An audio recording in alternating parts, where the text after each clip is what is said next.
So thankful for all who are able to be here this evening. Such a flood of emotions this afternoon. Such a very good singing this afternoon. So many things to think about as we've lifted our voices up to God. Just a small taste of what heaven will be like. So very nice to sit in between my sister and my mother while we were singing this afternoon. I don't get to do that very often. It brings back a lot of memories of being very, very young.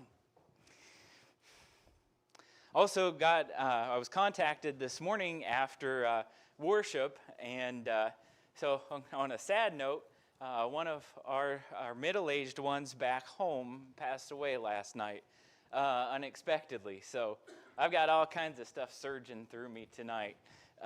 So a lot going on, but if you would, when you go home, pray for our congregation back home in Anderson, Indiana. Tonight, we finish up our weekend series, and it's gone by quickly. Thank you so much for the opportunity to come and to serve you and to hopefully add value to each and every one of you, if even in just a small way, this weekend and week beginning. It's been so very encouraging to me to see so many familiar faces from times gone by. Some of you I haven't seen in 20 years, some of you longer than that. And it's been so very good to catch up in the time that we've had here. Thank you to Brian and Deborah for opening up your home to us and the monumental task of giving 7 people a place to sleep and take care of and make sure that we've been okay. Thank you to all who have worked to feed us this weekend, and to all that have led in worship, all that have led songs over the past few days.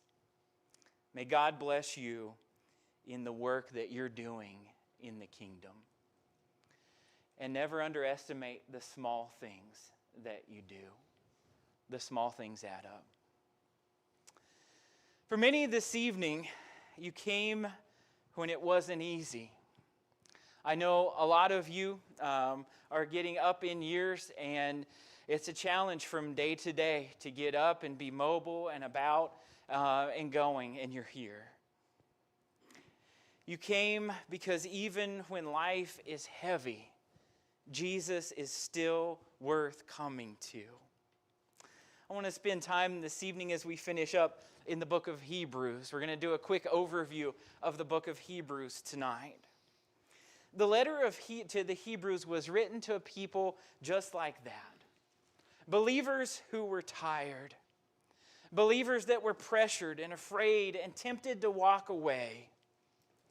The book of Hebrews is not a cold theology.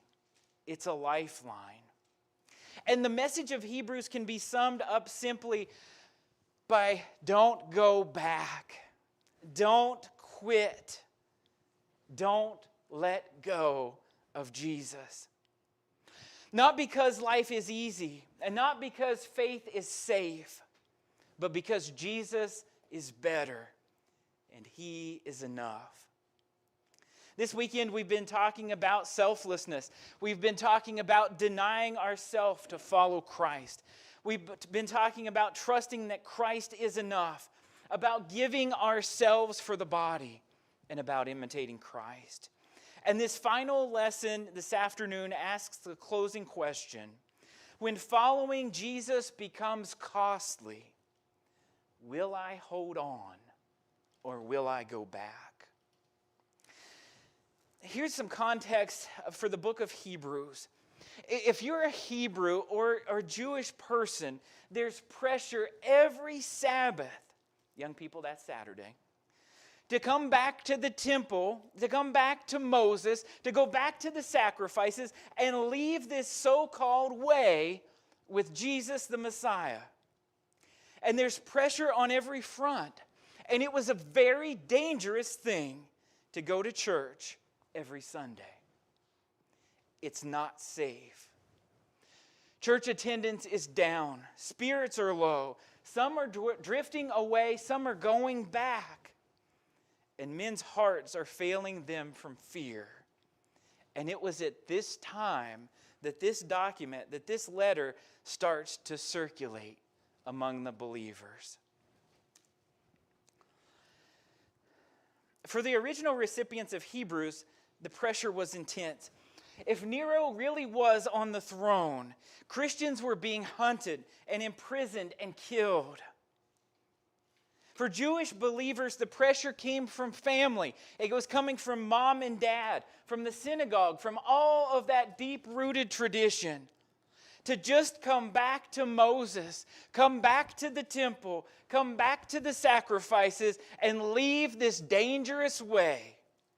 Faith wasn't just uncomfortable, it was unsafe. And that's when this letter began circulating among the churches. Hebrews opens with a portrait of Jesus. In Hebrews chapter 1, if you'll turn there with me, Hebrews chapter 1, beginning in verse 1. Long ago, at many times and in many ways, God spoke to our fathers by the prophets. But in these last days, he has spoken to us by his Son, whom he appointed the heir of all things, through whom also he created the world. He is the radiance of the glory of God and the exact imprint of his nature. And he upholds the universe by the word of his power. After making purifications for sins, he sat down at the right hand of the Majesty on high, having become as much superior to angels as the name he has inherited is more excellent than theirs.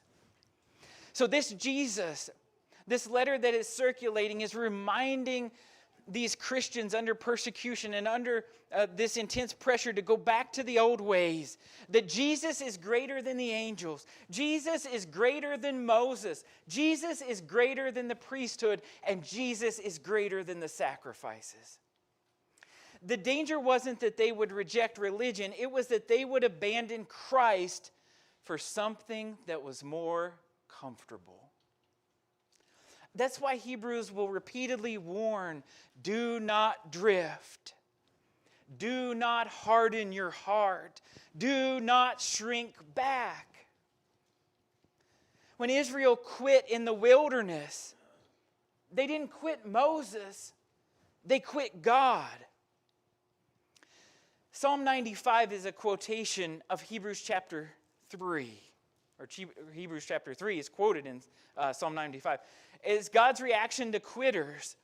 It says, today, if you hear his voice, do not harden your hearts as in the rebellion on the day of testing in the wilderness, where your ancestors tested me, tried me, and saw my works for 40 years.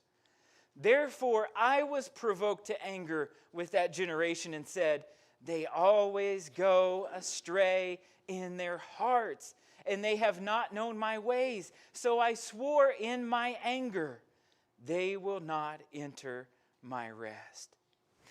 And so selflessness always faces this moment. Will I choose comfort or will I choose faithfulness? Let's go over to Hebrews chapter 4. In Hebrews chapter 4, I believe this section to be kind of the thesis for the whole book. In Hebrews chapter 4, beginning in verse 14. Since then, we have a great high priest who has passed through the heavens, Jesus, the Son of God. Let us hold fast our confession. For we do not have a high priest who is unable to sympathize with our weaknesses, but one who in every respect has been tempted as we are, yet without sin. Let us then with confidence draw near to the throne of grace, that we may receive mercy and find grace to help in time of need. The writer of Hebrews is honest. Will it be hard?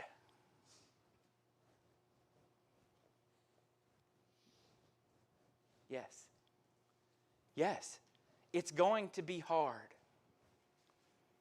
Will it be scary? Yes. I don't see enough yeses. Yes. Yes, Christianity is hard. Christianity is scary. Is it safe? No. No, it's not. It's not safe. But the reminder here in this letter that circulated was that Jesus saves you. And He will continue to save you. Absolutely and forever. You see, our victory is not found in our grit or our willpower. It's found in drawing near to the throne of grace. Jesus is not distant. He is not unfeeling. He sympathizes with weaknesses. Selflessness here means that I stop trusting myself to survive and I cling to Christ to endure. What if I quit? What if I go back to what's comfortable? What if I go back to the old ways? Hebrews contains some of the most sobering warnings in Scripture. And it's not because the writer's angry, but because he loves deeply. In Hebrews chapter 6 is not about struggling Christians. Hebrews chapter 6 is about those who turn their back on Jesus. Have you ever heard it said that he quit the church? Or she quit the church? When we know of someone that their attendance is dropping off and they've left and we're reaching out to them and trying to get them back and they don't come back and we say, well, they quit the church. No, I don't think that's accurate, and I don't think we should think about it that way. They didn't quit the church. The root of it is they quit God. Hebrews is very clear about that. Leaving the assembly is the result. It's not the root.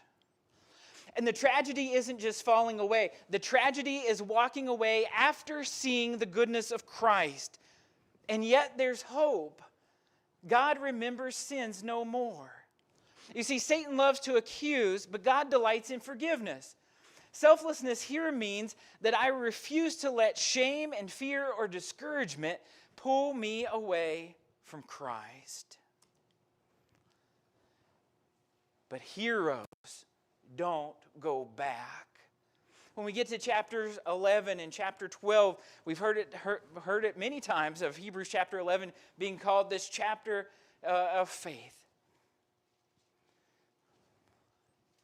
These heroes of faith are not heroes because they lived a comfortable life. They're heroes because they endured. Abraham didn't go back. Moses didn't go back. Joseph didn't go back. They went forward. They trusted God when the road was long and the road was hard.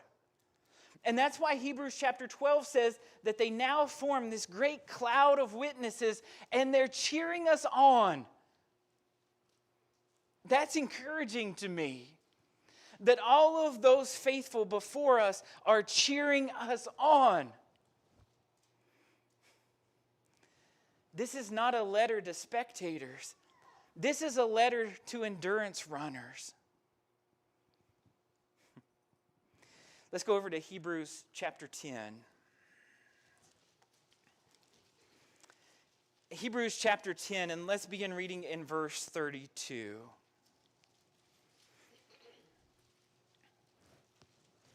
Hebrews 10:32. But recall the former days when after you were enlightened, you endured a hard struggle with sufferings. Sometimes being publicly exposed to reproach and affliction, sometimes being partners with those so treated. For you had compassion on those in prison. You joyfully accepted the plundering of your property, since you knew that you yourselves had a better possession and an abiding one. Therefore, do not throw away your confidence, which has a great reward, for you have need of endurance, so that when you have done the will of God, you may receive what is promised. For yet a little while, and the coming one will come and will not delay. But my righteous one shall live by faith, and if he shrinks back, my soul has no pleasure in him. But we are not of those who shrink back and are destroyed, but are of those who have faith and preserve their souls.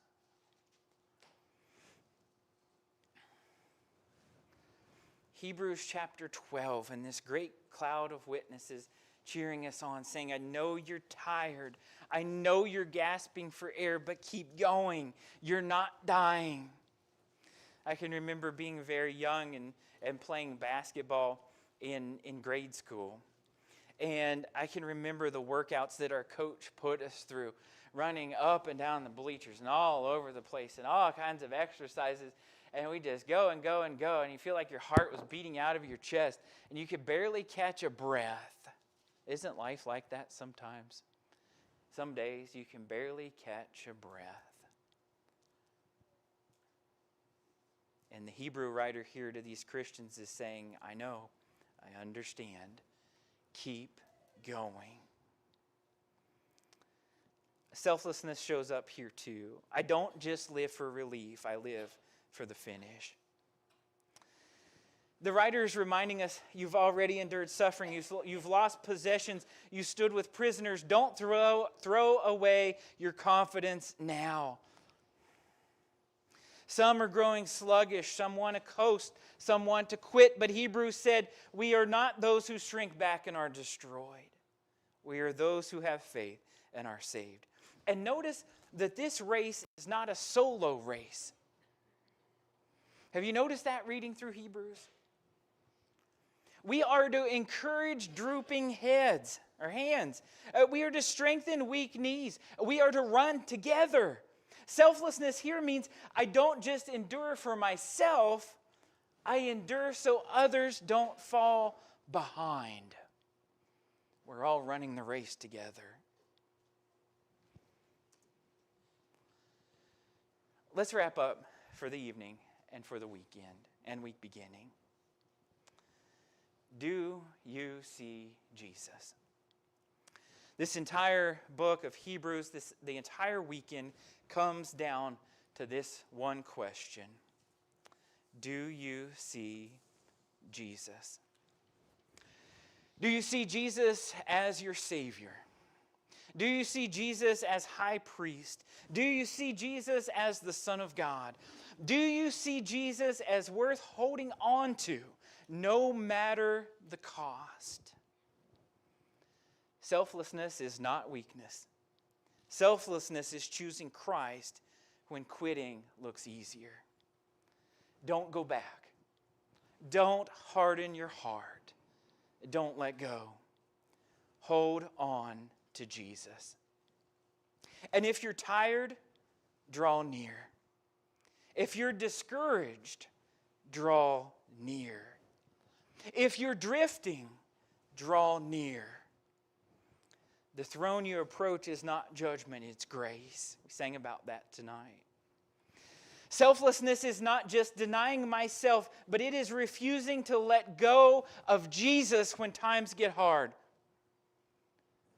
So let us know this evening how we can help you let go of self. No more delaying. Why are you waiting? Arise and be baptized as we stand and sing to encourage you.